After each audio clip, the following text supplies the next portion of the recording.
নমস্কার। আশা করি সকলে ভালো আছেন। আপনারা তো ডালের ভর্তাও অনেক খেয়েছেন, আবার লাউ পাতার ভর্তাও খেয়েছেন। আজকে আমি বানাচ্ছি মুসুর ডাল দিয়ে লাউ পাতার ভর্তা। এত অসাধারণ হবে যে গরম ভাতের সাথে যেদিন এটা বানাবেন সেদিন পুরো ভাতটা এটা দিয়ে খেয়ে নিতে পারবেন।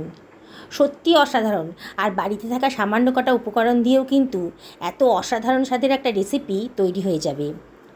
চলুন তাহলে রান্নাটা করা যাক। এই জন্যে আমি 100 গ্রাম মতো মুসুর ডাল ভালো করে ধুয়ে নিয়েছি। দেখুন, খুব পরিষ্কার করে 4-5 বার ভালো করে জল দিয়ে ধুয়ে একদম পরিষ্কার হয়ে গেছে। এবার আমি ঘন্টাখানিক ভিজিয়ে রেখেছিলাম। দিয়ে এবার জল ঝরিয়ে আমি একটা ফ্রাই প্যানের ভেতর নিয়ে নিচ্ছি। মুসুর ডাল এমনিতেই নরম, ঘন্টাখানিক ভেজালেই বেশ নরম হয়ে যাবে। এবার জল ঝরিয়ে আমি ফ্রাই প্যানের ভেতর দিয়ে দিলাম পুরো ডালটাকে। বন্ধুরা, রেসিপিটা যে এত সোজা আর এই সামান্য উপকরণ দিয়ে যে এত সুন্দর আর অসাধারণ স্বাদের রেসিপি তৈরি হয়ে যাবে আপনারা না দেখলে বিশ্বাস করতে পারবেন না। আমি নিয়ে নিলাম একখানা মাঝারি সাইজের পেঁয়াজ আর একটা মাঝারি সাইজের টমেটো, আর আমি কতগুলো লাউ পাতাকে ডাঁটা থেকে আলাদা করে নিয়েছি। ডাঁটাগুলো সরিয়ে রেখেছি, অন্য রান্নায় দিয়ে দেব। পাতাগুলোকে নিয়ে নিয়েছি। পাতাগুলোকে আমি এবার ওই ফ্রাই প্যানটার ভেতর দিয়ে দিচ্ছি। আমি গোটা গোটা পাতাই দিয়ে রেখেছি, আপনারা ইচ্ছে করলে পাতাগুলোকে কুচি করে দিতে পারেন। সব পাতাগুলোকে আমি এর ভেতরে দিয়ে দিলাম। এবারে আমি এর ভেতর দিয়ে দিচ্ছি 2খানা কাঁচা লঙ্কা, আর দিয়ে দেব হাফ বাটি মতন জল। খুব বেশি জল দেব না, সেদ্ধ হওয়ার মতনই জলটা দেবো, যাতে এমন করে জলটা দেবো যাতে ডাল আর পাতাটাও সেদ্ধ হয়ে যায় আর জলটাও শুকিয়ে যায়। দেখুন আমি কিরম পরিমাণ জল দিয়েছি। এবার আমি এটাকে গ্যাসের ওভেনে বসিয়ে দিয়েছি, দিয়ে একটু নাড়াচাড়া করে দিচ্ছি। আমি এখন ফ্লেমটাকে হাইতেই রেখেছি। খানিকক্ষণের মধ্যেই কিন্তু বেশ মজে যাবে, নরম হয়ে যাবে। একটু নাড়াচাড়া করে দিচ্ছি।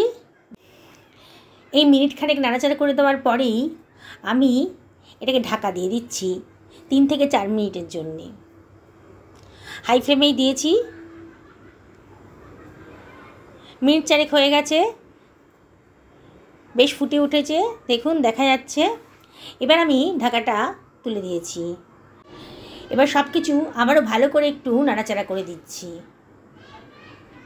দেখুন এখনও কিন্তু লাউ পাতাটা পুরোপুরি সেদ্ধ হয়নি, ডালটাও কিন্তু অনেকটা নরম হয়ে গেছে, এখনও কিন্তু ভালো মতো সেদ্ধ হয়নি। আরও কিছুক্ষণ রান্না করতে হবে। আমি আবার সব কিছু ভালো করে একটু নাড়াচাড়া করে মিশিয়ে নিলাম। মিশিয়ে নিয়ে এবার আমি এটা ঢাকা দিয়ে দেব। দেখুন বন্ধুরা, আবার আমি এটাকে ঢাকা দিয়ে দেব 6 থেকে 7 মিনিটের জন্যে। মিডিয়াম টু হাই ফ্লেমে দিয়েছি।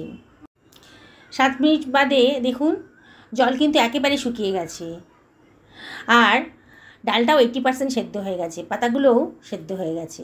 ডালটাকে খুব বেশি সেদ্ধ করব না, আবারও সব কিছু ভালো করে একটু নাড়াচাড়া করে নিচ্ছি যাতে জলীয় ভাবটা কমে যায়।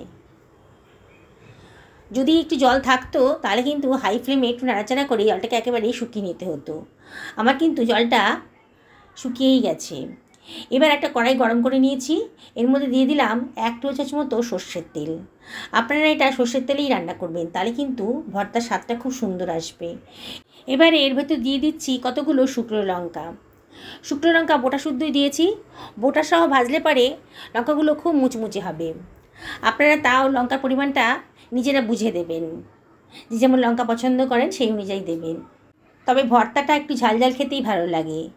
এবার যে তেলটা রয়ে গেছে সেই তেলের ভেতরে আমি দিয়ে দেব 1 টেবিল চামচের কম কালো জিরে।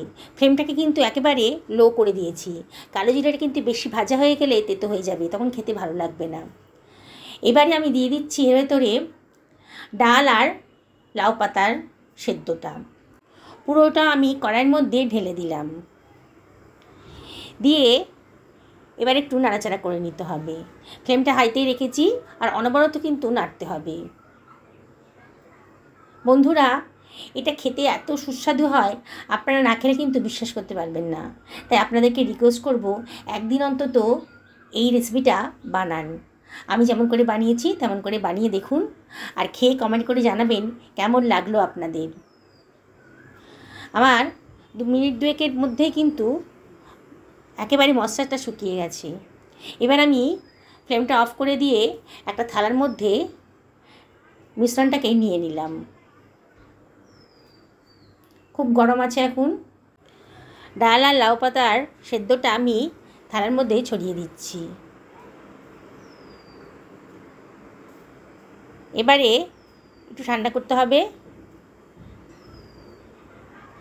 এবারে আমি লঙ্কার বোটাগুলোকে ছাড়িয়ে নিচ্ছি। লঙ্কাগুলো খুব মচমচে আছে। এবার লঙ্কার বোটাগুলোকে আমি ছাড়িয়ে ফেলে দেব। বন্ধুরা, এই শুকনো লঙ্কা ভাজলে পরে দারুণ একটা ফ্লেভার আসে, খুব সুন্দর খেতে লাগে। এর মধ্যে নিয়ে নিচ্ছি 1 টেবিল চামচ মতো লবণ। লবণটা দিয়ে লঙ্কাগুলো ভালো করে মেখে নেব। লবণটা দিয়ে দিলাম। তবে অবশ্যই লবণটা পরে টেস্ট করে দেখতে হবে, যদি প্রয়োজন হয় আর একটু লবণ দিয়ে দিতে হবে। এবার লঙ্কাগুলোকে ভেঙে নিচ্ছি লবণ দিয়ে। দেখুন কত মুচমুচে হয়েছে লঙ্কা ভাজাটা। এবার আমি খানিকটা বেরেস্তা ভেজে রেখেছিলাম ফ্রিজে, আগে থেকে ভেজে রেখে দিয়েছিলাম, পেঁয়াজ ভাজা বা বেরেস্তাই বলেন। এবার বেরেস্তাটার ভেতর দিয়ে দিলাম। এই 2খানা পেঁয়াজ ভালো করে ভেজে ফ্রিজে রেখে দিয়েছিলাম। এবারে সব কিছু ভালো করে মিশিয়ে নিচ্ছি। বন্ধুরা, এই বেরেস্তাটা দিলে পরে কিন্তু রান্নার টেস্টটা বহুগুণ বেড়ে যায়, তাই চেষ্টা করবেন যে একটু বেরেস্তা দিতে। এর ভিতরে দিয়ে দিলাম 1 টেবিল চামচ মতো সর্ষের তেল দিয়ে আবার আমি সব কিছু ভালো করে মিশিয়ে নিচ্ছি।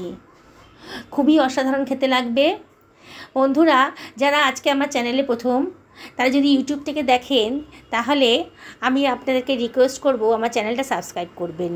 আর যদি ফেসবুক থেকে দেখেন তাহলে আপনাদেরকে আমি রিকোয়েস্ট করব আমার পেজটা ফলো করার জন্যে। দেখুন কত অল্প সময়ের মধ্যে কি অসাধারণ স্বাদের একটা রেসিপি তৈরি হয়ে গেল। আমি আপনাদেরকে আবারও রিকোয়েস্ট করব, একদিন অন্তত গরম ভাতের সাথে এই মুসুর ডাল আর লাউ পাতার ভর্তাটা খেয়ে দেখুন কেমন লাগবে। অবশ্যই কমেন্ট করে জানাবেন। আপনারা সকলে ভালো থাকুন এই কামনাই করি। আজকে তাহলে এই পর্যন্তই থাক।